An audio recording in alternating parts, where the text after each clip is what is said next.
Good morning. तो हम लोग इस वीडियो में पढ़ेंगे मोनोक्लोनल एंटीबॉडीज़ के बारे में और उनकी सिंथेसिस कैसे होती है, हाइब्रिडोमा टेक्निक जो उन्हें बनाने की है। And this is one of the most important topics in immunology.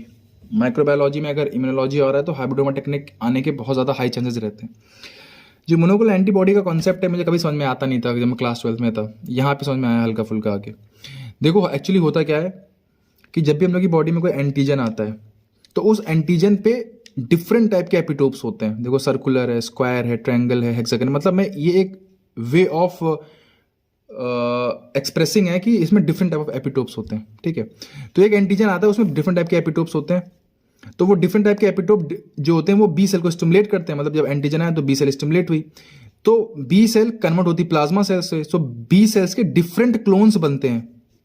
B cells के डिफरेंट क्लोन्स बनते हैं, plasma cell type 1, plasma cell type 2, plasma cell type 3 और प्लाज्मा सेल टाइप 4। और ये सब जो डिफरेंट डिफरेंट टाइप्स होते हैं सब डिफरेंट डिफरेंट टाइप की एंटीबॉडी बनाते हैं डिफरेंट डिफरेंट एपिटोप्स के खिलाफ।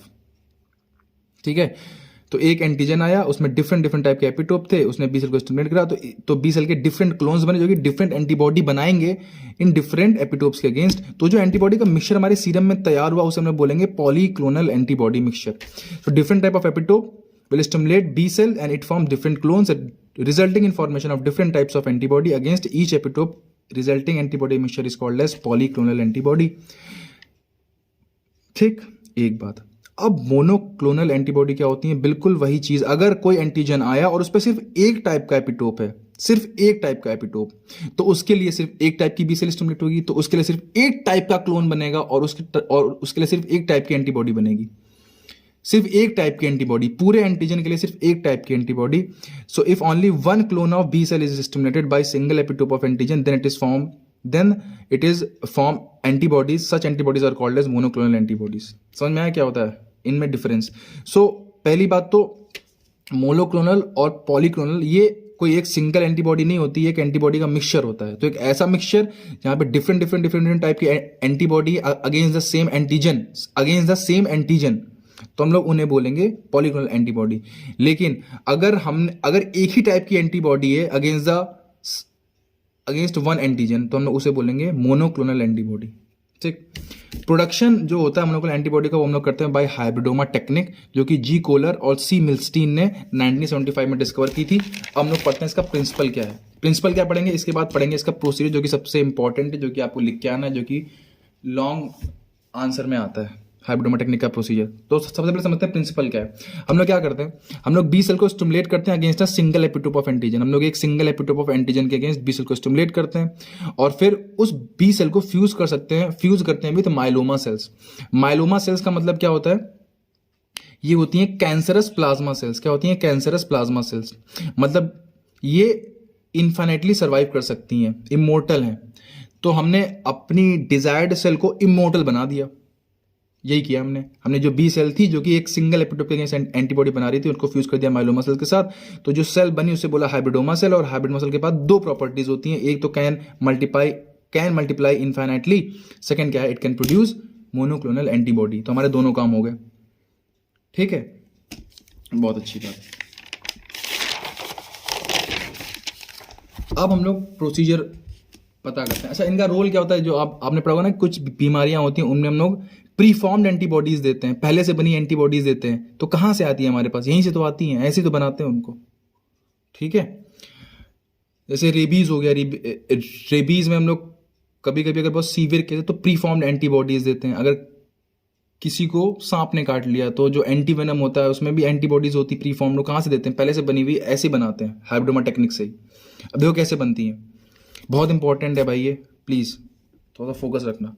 देखो सबसे पहले हमने एक चूहा लिया, चूहे के अंदर सिंगल एपिटोप ऑफ एंटीजन डाला, एक एंटीजन का सिंगल एपिटोप डाला। लेकिन हम लोग पूरा एंटीजन भी डाल सकते हैं।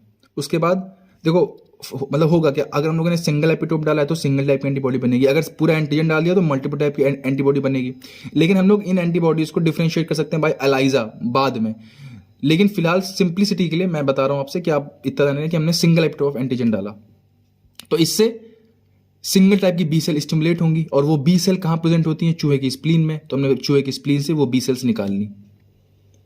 ठीक है। तो इस सिंगल एपिटोप ऑफ एंटीजन की वजह से जो बी सेल स्टिमुलेट हुई वो कहाँ पे थी, स्प्लीन में। तो हमने स्प्लीन से इसकी बी सेल्स निकाल ली।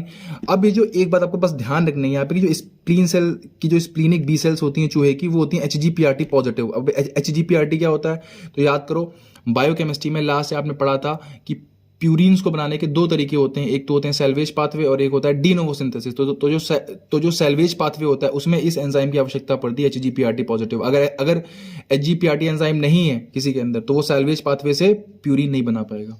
प्यूरिन नहीं बना पाएगा तो डीएनए नहीं बना पाएगा, डीएनए नहीं बना पाएगा तो मर जाएगा। ठीक, फिलहाल बस ये बात अभी आप बस याद रखो कि इट इज HGPRT पॉजिटिव। अब आ जाओ माइलोमा सेल्स पे। देखो माइलोमा सेल्स का जो कल्चर होता है उसमें हम लोग पहले करते हैं डबल म्यूटेशन। क्या करते हैं, डबल म्यूटेशन। डबल म्यूटेशन क्या होता है, देखो जो माइलोमा सेल होती हैं ये हैं तो प्लाज्मा सेल ही, तो ये खुद भी तो एंटीबॉडी बना सकती हैं। हम माइलोमा सेल्स को क्यों फ्यूज कर रहे हैं इनके साथ, ताकि ये वाली सेल्स अमर हो जाएं, ना कि इसलिए कि ये भी एंटीबॉडी बनाए फालतू में। नहीं, हमें इसकी एंटीबॉडी नहीं चाहिए, क्योंकि हैं तो ये प्लाज्मा सेल ही। माइलोमा सेल्स क्या है, कैंसरस प्लाज्मा सेल्स हैं, तो ये भी तो एंटीबॉडी बनाएगी अगेंस्ट दिस एंटीजन। बट हम ये नहीं चाहते।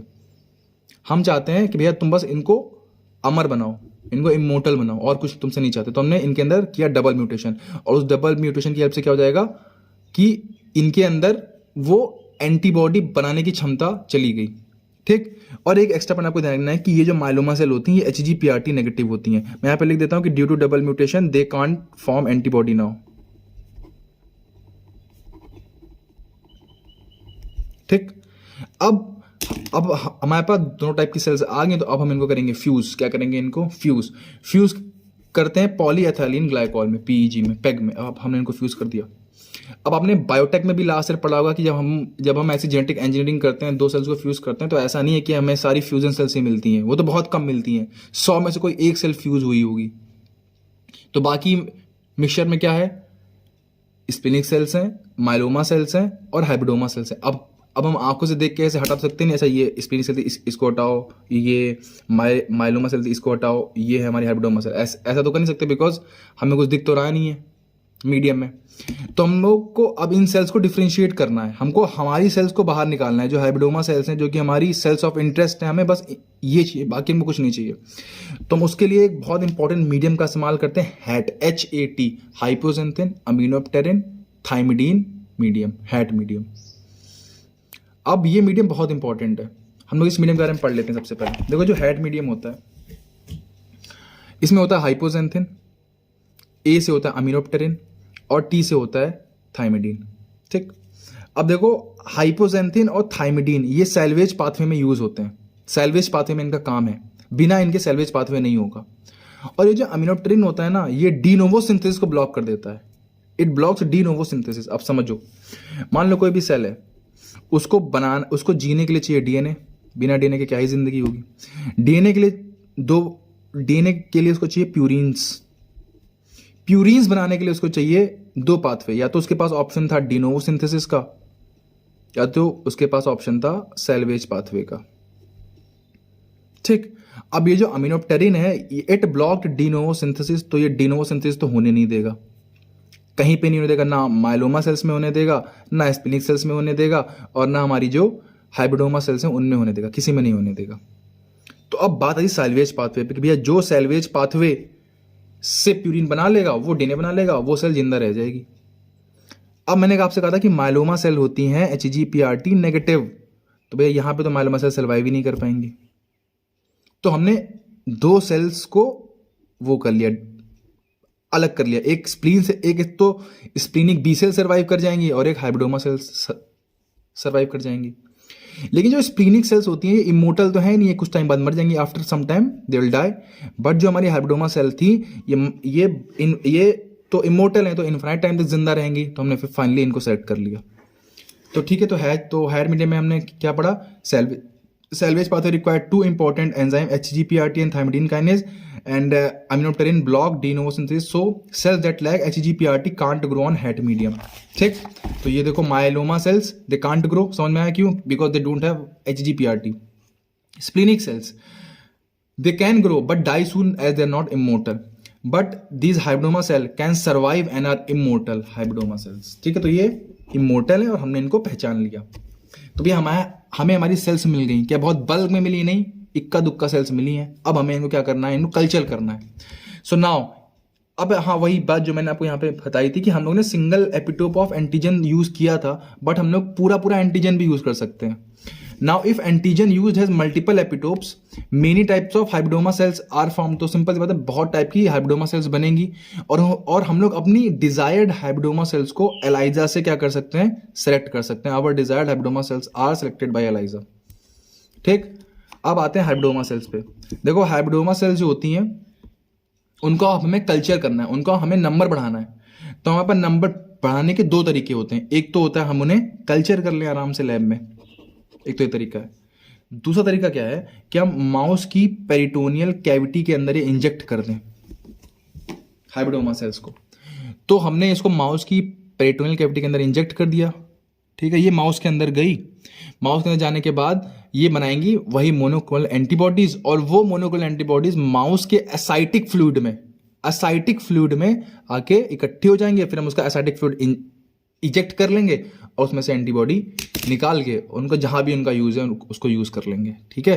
तो माउस की पेरेंट कैविटी में इंजेक्ट करो, फिर वो मोनोक्लोनल एंटीबॉडी फॉर्म करेंगी हाइब्रिडोमा सेल्स, और फिर उसको एसाइटिक फ्लूइड से इजेक्ट कर लो, एसाइटिक फ्लूइड से इजेक्ट कर लो, ठीक है। सो ये था पूरा तरीका, प्रोसीजर एक बार शॉर्ट में बताता हूँ। चूहे में डाला epitope of antigen, splenic B cells निकाल ली, माइलोमा सेल्स में डबल म्यूटेशन किया, फिर माइलोमा सेल्स को निकाल लिया, फिर इनको पॉलीएथिलीन ग्लाइकोल में फ्यूज किया, फिर हैट मीडियम से हमने इनको सेलेक्ट कर लिया। हैट मीडियम माइलोमा सेल्स के पास HGPRT है नहीं, सो दे कांट ग्रो। इनके पास है but they can't grow for infinite time, they can survive and are immortal.